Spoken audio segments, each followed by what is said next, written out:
I love the signal that plants give us in the spring, letting us know that the garden is starting to wake up. Sometimes those signals are a little more obvious, like the red bud, and sometimes they're a little more subtle. In fact, this plant, if you're walking through the garden too quickly, you might miss it. This is the giant butterbur. You can see it sends up these corm of flowers early in the springtime, and they have a daisy-like appearance to the individual flowers, telling us that it is in the Asteraceae family.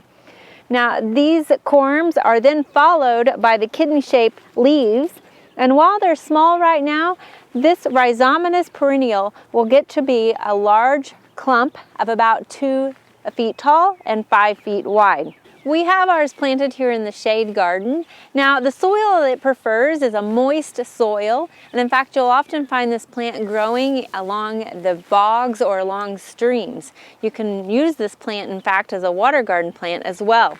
Being native to Asia, this plant is often eaten as a vegetable known as fuki. Now, of course, you always want to make sure that you prepare it appropriately. Being hardy from zones 5 to 9, we know this plant will do well here in Oklahoma, and it can be used in multiple ways, either in a rain garden, a water garden, a vegetable garden, erosion control. Just make sure that it's in the shade. We hope you enjoyed this video. It's part of our Oklahoma Gardening YouTube channel. You can also find even more videos on our OK Gardening Classics YouTube channel. And join us on social media for great gardening tips, photos, and discussion.